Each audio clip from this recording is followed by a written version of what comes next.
Սիրելի ժողովուրդ, շատ կառուցելն էլ մի բան չի, հիմա եկեղեցին էլ իմ վրա դրեցին, բայց կկառուցենք, Նարեկ, կկառուցենք։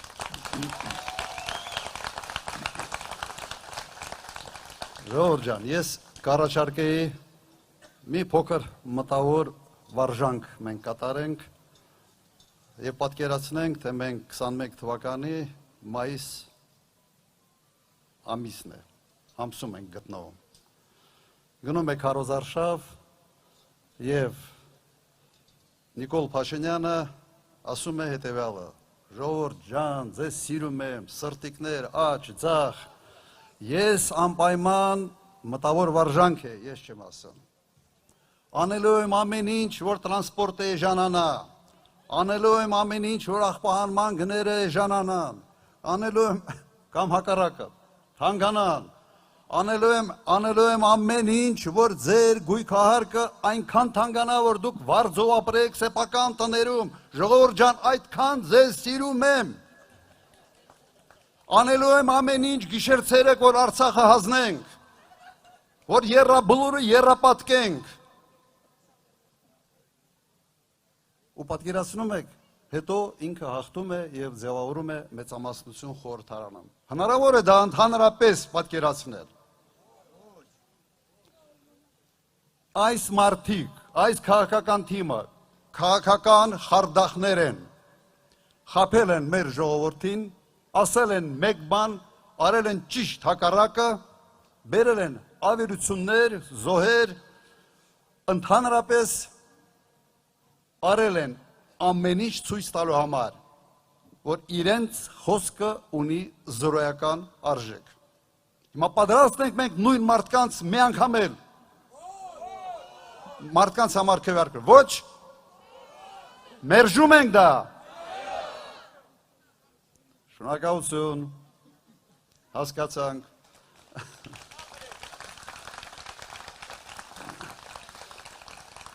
Հիմա ինչ ենք առաջարկում մենք։ Առաջարկում ենք, որ Երևանը պետք է զարգանա։ Տեսնում ենք, որ 8 տարվա ընթացքում ավելացնելով պարտքը 8 միլիարդ դոլարով չեն իրականացնել գոնե մեկ խոշոր ծրագիր Երևան քաղաքում, գոնե մեկը, բայց գետինը չեք մտնում, խոստանում էիք Աչափնյակի մետրո, 0, մեկ տրանսպորտային հանգույց չեք լուծել, Երևանում խցանումները դարել են պրոբլեմ, ամեն մարդ օրվա մի զգալի մասը անցկացնում է խցաններում, խոստանում էին կանաչապատում, ունենք ավելի աղտոտված օդ Երևանում, սա նորմալ չի, թիմի համար, որը 8 տարի իշխանության գլխին է, և կրկնեմ, 8 միլիարդ դոլարով ավելացրել է պարտքը։ Հիշեցնեմ, Լինսի հիմնադրամով ամբողջ ծրագիրը եղել է 230 միլիոն դոլար։ Հիմա ես կարող եմ ձեզ Երևանում մի քանի օր պտտացնեմ ցույց տալով, թե ինչ է կառուցված այդ ծրագրի շրջանակներում։ Ուր են այդ 8 միլիարդ դոլարը։ Լափել են։ Միայն ուտելով չեն կարող, ոնց որ իրենց բան այդ ուրախ ավտոբուսի մեջ ցավ օրը ուտում են։ Նույն ձևի այդ 8 միլիարդը բերել են, կերել, զարմանալ լինել է, որ մարսում են, փորկապ չունեն, այդ փորկապը լինելու է հունիսի 7-ից հետո, հունիսի 8-ին, գիտեք չէ մի սարկ կա, այն որ մեջը ջուր են լցնում, փորկապի միայն բուժման գործիքը դա է, բուժելու ենք, պացիենտը բուժման կարիք ունի, ժողովուրդ ջան։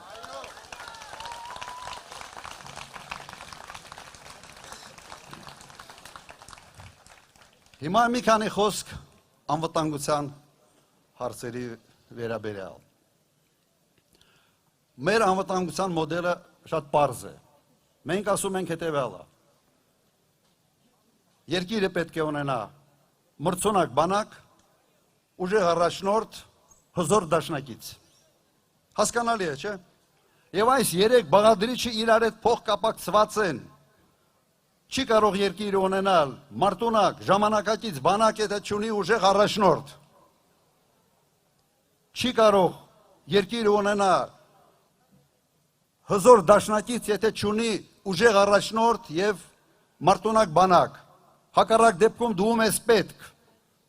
Դու գործընկեր չես, դու բեռ ես։ Եվ առանց հզոր դաշնակցի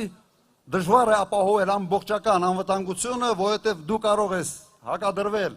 փոքր երկրներին, բայց մեծ երկրների համար պետք է նաև մեծ ուժեղ հզոր դաշնակից։ Եվ սա է խաղաղության բանաձևը։ Հակառակ դեպքում խաղաղությունը ոչ թե հենված է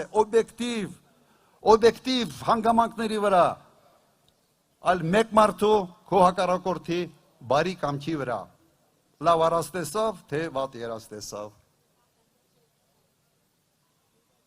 Ուրեմն մեր բանաձևը սա է, ինչ ունենք մենք այսօր, այս երեք բաղադրիչից։ Բանակը դարել է պահականին բանակ, որտեղ բանակի 90%-ը այո միայն պահակություն է անում։ Երբեք լսել զորավարժությունների մասին, ոչ թե պարադի մասին, զորավարժությունների մասին։ Քանի տարի է չի եղել, ոչինչ չի արվում։ Ժամանակակից բանակը չի կարող լինի պահակային բանակ։ Ուժեղ առաջնորդ ունենք մենք ուժեղ առաջնորդ այսօր։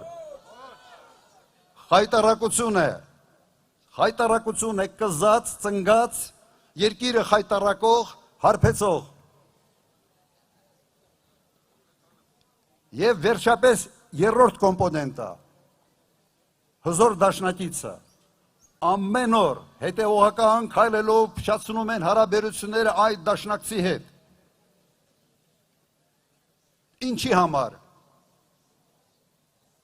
Որ ստեղծեն մի վիճակ ասելու ձեզ, որ ժողովուրդ ջան, ելք չունենք, մենակ ենք, ոչ ոք մեր կողքին կանգնած չի։ Խեղճ ենք, ուրեմն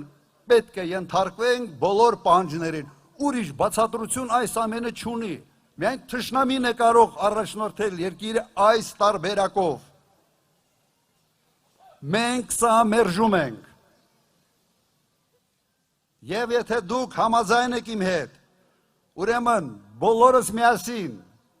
հունիսի 7-ին, համար 17-ին, համաձայն եք, ուրեմն հունիսի 7, համար 17, հունիսի 7, 17, և ով քվեարկում է Նիկոլի համար, քվեարկում է Ալիևի համար։ Սա պարզ ճշմարտություն է։ Աշխատեք ձեր բոլոր հարևանների հետ, ընկերների հետ, բարեկամների հետ, համոզեք և պետք է հասնել մեկ հստակ բանաձև։ Մեր ապագան մեր ձեռքում է և քվեարկում ենք Հայաստանի համար։